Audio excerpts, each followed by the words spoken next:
The film starts in a world where humanity has been almost completely wiped out by the flu caused by the Saharan virus. The few survivors are sealed inside special bunkers to make sure that humanity survives this biblical pandemic. In one such bunker, Phoenix is sitting alone looking at a screen where 6 other such survivors are having a chat through a system called the Domain. One of the survivors, named Orlando, confesses that before the pandemic he was a criminal who had taken the lives of more than 20 people during armed robberies. His words shock his fellow survivors who didn't know that he was such a vile human being. What's even worse is that he doesn't regret his actions and feels no remorse whatsoever. He goes on to say some really mean things to other survivors who decide to kick him out of the Domain. Only one of the survivors, named Denver, knows how to block someone, and he doesn't want to do it unless the majority votes in the favor of this drastic action. While most people just want Orlando gone, Phoenix is reluctant to cut him off since he might have to live in that bunker alone for decades. But her opinion is overruled when most people vote in favor of removing Orlando and Denver blocks him permanently. That night, Phoenix is having trouble sleeping, thinking about what happened that morning. She wakes up when Denver calls her to see how she's doing. He tells her that Orlando deserved to be kicked out for what he had done and she shouldn't worry about him. The two of them then talk about meeting each other in real life since they are madly in love.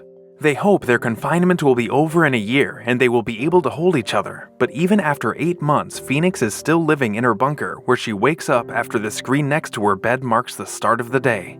She takes a shower and after grabbing a breakfast shake, she starts working out. This is when Denver asks her if she's still having dreams about her mother, but their conversation is interrupted when a survivor named Boston joins the meeting. One by one, all the members join the conference call. A guy named Houston is having problems with his sleep reminder, which is messing with his head. While Denver is arguing with Boston, a woman named Atlanta asks everyone to pray with her, but only Phoenix agrees, and the two of them start the day off with a prayer. After this, they start reading some of the live stats about the disease. Denver explains how the network of 500,000 bunkers has eradicated billions of particles of the virus in the last 24 hours, which is better than yesterday, but even at this rate, it will still take 19 years for the world to be free of the Sahara virus. While this statistic dampens everyone's mood, Atlanta is optimistic because the system is improving every day. She then goes on to check everyone's blood report and notices that Phoenix has a higher blood pressure than normal. Houston also notices that her brain activity is abnormal, and Phoenix thinks it's all due to the nightmares she's been having for the past few days. She informs everyone that currently more than 489,000 people are alive in the world, but unfortunately 8 people died in the last 24 hours alone. They're wondering why so many people died in a secure environment when Chicago gets annoyed by this conversation and starts the introduction video. They've all seen the video many times before and they are mad at Chicago for playing it. Inside the video, Nadine, who is responsible for creating these bunkers, explains that the survivors have food supply for 70 years in the form of liquid meals. The bunkers are powered by a generator, which can be charged using the exercise machine. To ensure that people stay sane during this confinement, the survivors are divided into groups of 7 people who are connected by the Domain. Later that day, Denver and Phoenix are talking to each other using artificial reality when suddenly an alarm goes off. It turns out Atlanta hasn't charged her generator that day, so she starts working out. While this issue is resolved, Phoenix notices that her live data feed has been turned off for some reason. They start panicking since without the feed they are pretty much blind. Phoenix thinks that they need to invite Orlando back into the group because the Domain was meant for 7 people and it probably broke down after they removed one of their members. While Denver agrees with her logic, he tells her that the ban is permanent and he doesn't know how to invite Orlando back into the group. His hesitancy annoys Phoenix, who turns off the chat and starts working out. Denver calls her and asks why she's acting that way.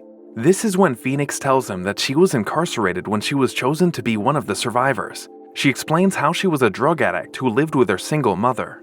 One night she was extremely high and in her paranoia, she stabbed her mother multiple times and killed her. This admission disturbs Denver, but he also feels sorry for her. He understands why she didn't want to judge Orlando for his actions, and he promises that he will try his best to bring Orlando back. After an uneventful night, Phoenix wakes up in a panic after she hears Denver calling her name. He apologizes for scaring her, but he has found a way to unban Orlando. Phoenix is happy to hear that and asks him to do it without asking the permission of other members, including Boston, who's their leader. So Denver unbans Orlando, but they're both confused to see that his room is completely empty. After not seeing him anywhere inside the bunker, they decide to tell the others about this anomaly.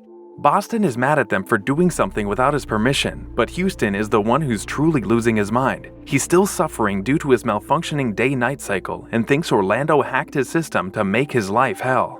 Phoenix, on the other hand, believes that Orlando most likely died or escaped the bunker through the door, but Boston reminds her that the door was locked after they entered the bunker. This is when Phoenix asks them if they ever tried to open the door, and to her surprise, no one has even touched the door in 6 years. To test her theory, she gets up and goes to open the door, but Denver tells her to stop as she can get infected because of that. That evening, Phoenix is checking Orlando's feed when Boston calls her and asks why she didn't ask for his permission.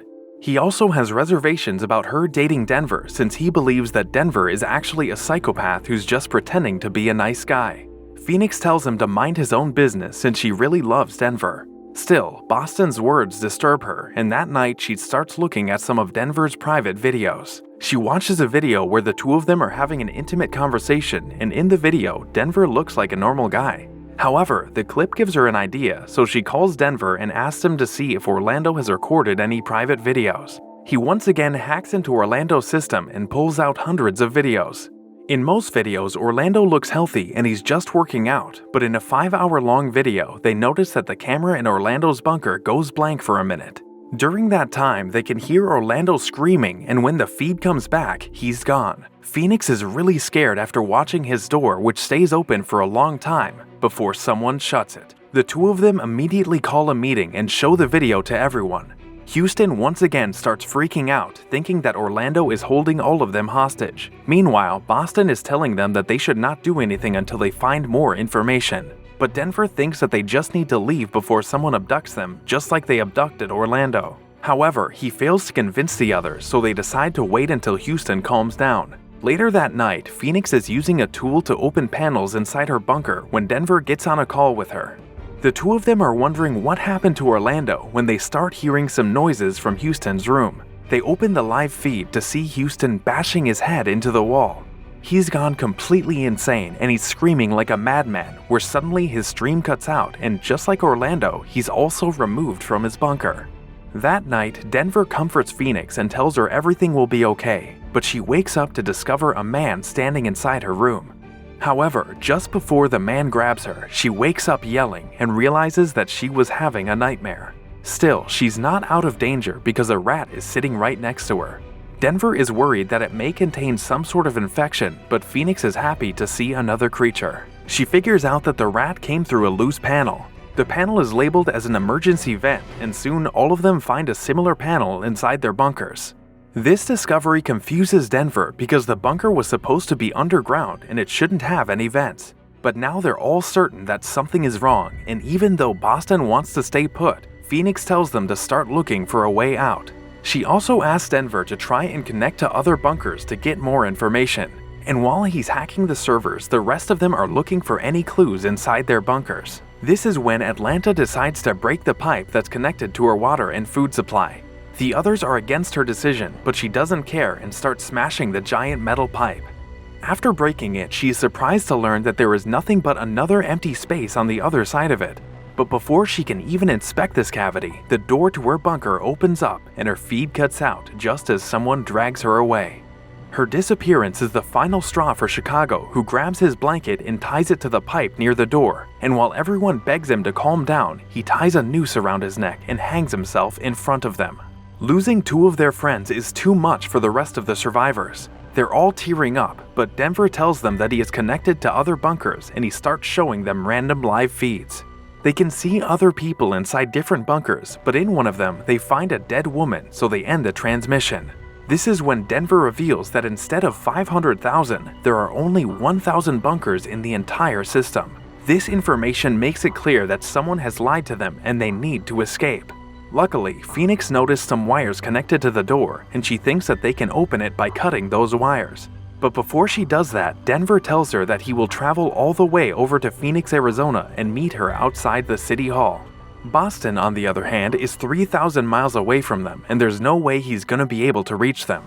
Still, they decide to leave, so they cut down the wires and immediately alarms start going off inside the bunkers. Luckily, the doors also open up, and after saying goodbye to Denver, Phoenix steps out of her bunker to find that the staircase leads to nowhere. She thinks that she's stuck, but just then she realizes that the staircase is actually a door, and after opening it, she finds herself inside a well-lit hallway. She's a little confused, but what's even more shocking is the fact that Denver comes out of the room right next to hers. They don't know how this is possible, but they don't care and start making out since this is the first time they have seen each other in person. While they're having an intimate moment, Boston also joins them and he's just as confused as them. The three of them decide to leave the hallway, and after opening a door, they're blinded by the sunlight. They are on a roof, and after climbing some stairs, Phoenix can see cars and people right in front of their eyes. She's still processing this information when Denver tells her to come down or she'll get spotted by the guards. They need to pass those guards, but those men are armed. This is when Boston makes the ultimate sacrifice by distracting the guards and making them follow him into the hallway. This allows Phoenix and Denver to get off the roof. Denver wants to get the hell out of there, but Phoenix wants to know what is going on. So the two of them walk around the building and enter an office where Denver can see posters of all his friends on the wall. He tells Phoenix that they need to leave, but just then Nadine enters the room and pulls out a gun on him. She tells Phoenix to stay away from him since he is dangerous, and after he sits down on a chair, she finally reveals the truth. She explains that Phoenix has been in a prison facility for the last 6 years. The facility was called the Domain, and it's situated in California. The purpose of this facility was to give these criminals a chance to spend the rest of their sentences in a better environment. Nadine claims that she is the one who came up with the flu story, and she chose 1,000 prisoners who would believe her story. However, someone leaked footage of Orlando talking about his crimes while he was in the Domain. The public didn't want these criminals to have such comfortable lives, so they forced the government to close the facility. This is why Nadine's team was taking people away from the bunkers one by one. At this point, Phoenix asked her what kind of crimes her fellow Domain members had committed. Nadine doesn't want to tell her at first, but after Phoenix insists, she reveals that Orlando was a career criminal who loved taking lives. Boston, on the other hand, was a robber who executed his brothers after a robbery. Houston used to be a gang member, and he's responsible for at least 20 deaths. Meanwhile, Atlanta drowned her children after a psychotic episode. Chicago, on the other hand, was a gay prostitute who killed many of his customers to steal their money. Then finally, she talks about Denver, who is a stalker and responsible for the violent deaths of at least 11 women. Phoenix is speechless after learning the truth about Denver. She's processing all of this when the guards enter the room and use tasers to knock them out. While unconscious, Phoenix has another nightmare, and this time, instead of a masked man, she sees Denver sitting on her bed. She wakes up in a panic and finds herself tied to a chair right in front of Denver, who is trying to talk to her. He tells her that he really loved her, just like he loved all those women he had killed earlier. His words are hurting Phoenix, and she's relieved when the guards take them back to the hallway and make them stand outside their bunkers. There, Phoenix can see all the people who she considered her friends, including Orlando, who isn't too happy to see them.